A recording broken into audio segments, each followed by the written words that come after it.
Hello everyone, welcome back to my YouTube channel Nikki Nikku की दुनिया में आप सभी का स्वागत है। आई होप कि आप सब अच्छे होंगे, स्वस्थ और मस्त होंगे। मैं निक्की आप सभी का स्वागत करती हूँ एक और नए वीडियो में।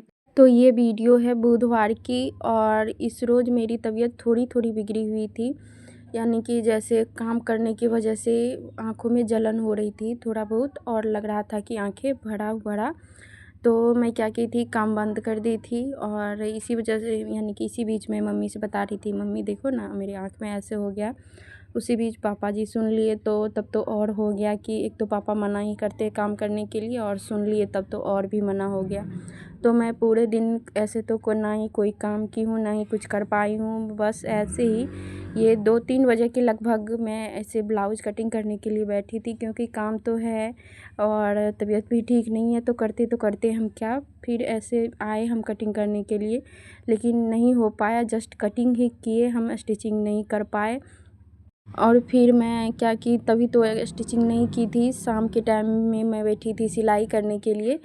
तो सिलाई करने के लिए जब बैठी थी तो कभी ये सिल रही थी, कभी वो सिल रही थी। मन तो लग नहीं रहा था, क्योंकि आँखें, यानी कि मन नहीं हो रहा था कि ना ही फ़ोन पे आँख दूँ, ना ही सिलाई मशीन पे। तो ऐसे ही करते करते आधा ही सिला गया, लेकिन बस वैसे ही पड़ा हुआ है। तो उस रोज़, यानी कि मैं दवाई नहीं ली, मेरे को जल्दी दवाई खाना पसंद नहीं है। तो वो तो आज ठीक है, पर आज दूसरा प्रॉब्लम हो गया है कि आज बहुत ही ज़्यादा वीकनेस लग रही है। जब भी मैं खड़े होकर के कोई काम करने के लिए सोचती हूँ तो लगता है चक्कर आ कर के हम गिर जाएंगे। तो फिर आज वही हो रहा है कि मेरे साथ कुछ हो नहीं रहा है, कुछ काम हम नहीं कर पा रहे हैं। अभी जब ये वॉइस ओवर कर रही हूँ तो 11 बज गए हैं, तो अभी जस्ट मैं नहा कर के नाश्ता की हूँ।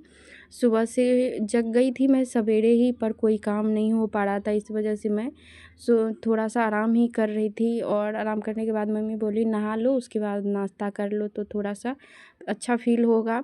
तो आज देखते हैं, दवाई लेंगे। तो हमें ये नहीं लग रहा है कि हम दवाई ले तो ले किस चीज़ का ले, क्योंकि कल तो वो प्रॉब्लम था, आज दूसरा हो गया है। तो देखते हैं जो भी होगा, दवाई लेंगे, ठीक होंगे तभी तो आगे। काम तो अब नहीं हो पाएगा, क्योंकि कल ठो टाइम है और आज मेरा तबीयत ही बिगड़ा हुआ है, तो काम तो पॉसिबल नहीं हो पाएगा। पहले अपना सेहत का ख्याल रख लेते हैं, क्योंकि सब दिन तो काम ही करते रहते हैं। काम की वजह से ही मेरे साथ ऐसा हुआ है। तो जब भी मैं कुछ ज़्यादा काम कर लेती हूँ, ज़्यादा का मतलब यही हुआ कि इधर मैं जो भी सिलाई कर रही हूँ, तो कभी कटिंग करना, कभी सिलाई करना, कभी हाथ का काम करना, तो वो ढेर सारा काम हो जाता है। और आप सभी को पता है कि मेरी सिलाई मशीन जो है बगैर मोटर वाली है, तो उसमें पैर से ही काम करना पड़ता है, तो बॉडी पे बहुत ही असर होता है और हम ज़्यादा काम नहीं कर पाते हैं इस वजह से भी।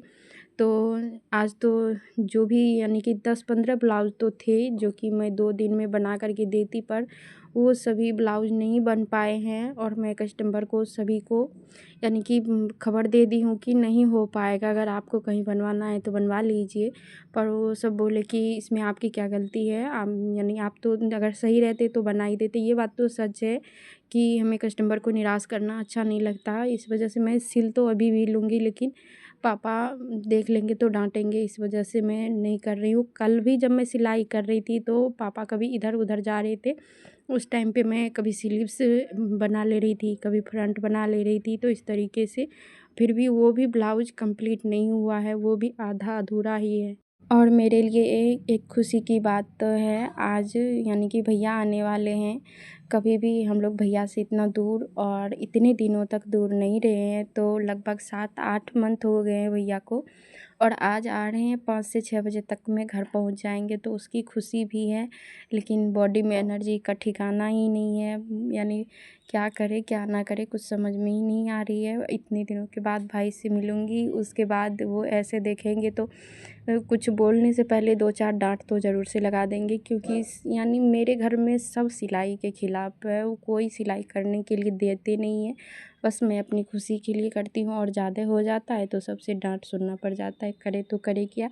पर हमें सिलाई के बगैर अच्छा भी नहीं लगता है, क्योंकि आप सभी सोच सकते हो कल मेरा इतना तबीयत ख़राब था, फिर भी मैं कटिंग करने के लिए चल पड़ी, क्योंकि अच्छा ही नहीं लगता है जब कुछ भी थोड़ा सा भी ना करूँ तो। और हम दोनों बहन का भी कपड़ा ऐसे का ऐसे पड़ा हुआ है, जो कि हम ठीक भी नहीं कर पाए हैं।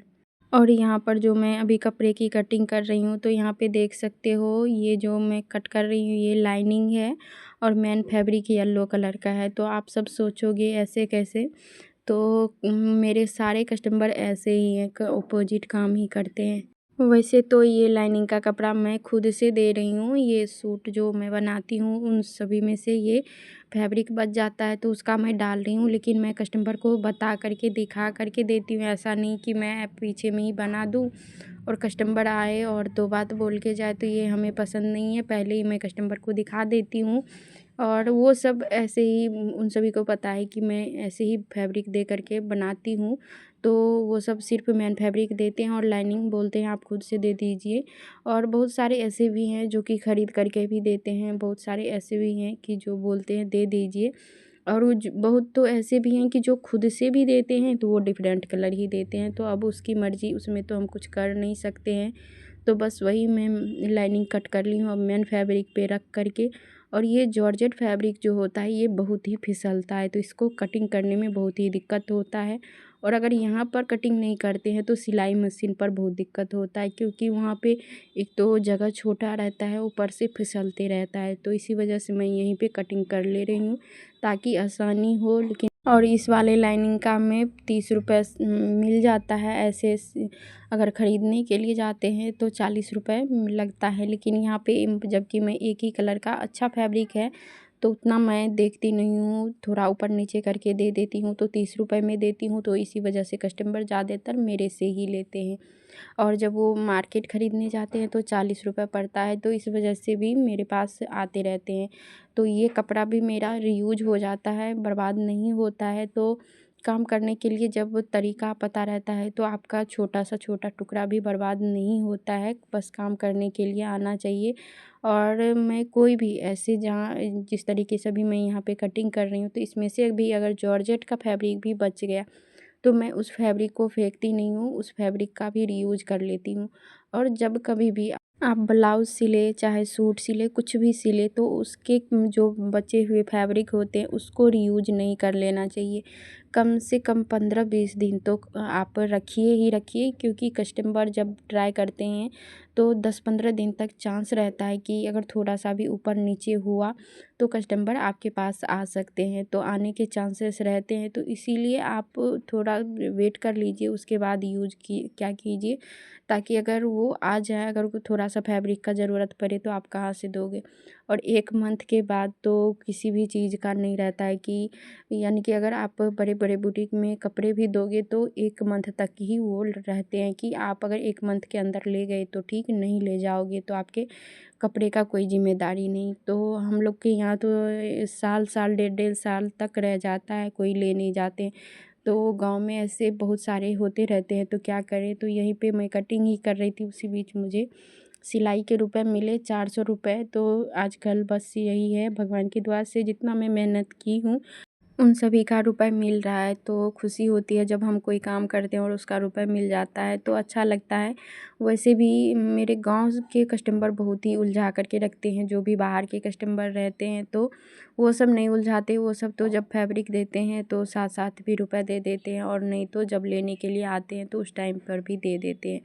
तो अच्छा लगता है जो कस्टमर ऐसे यानी कि फिनिशिंग के साथ रहते हैं, यानी कि वो क्लियर रहते हैं कि ना उधार रखना है ना ही कुछ, वो अपने कपड़े ले जाते हैं और चार्ज दे जाते हैं, तो उसका काम करने में भी अच्छा लगता है।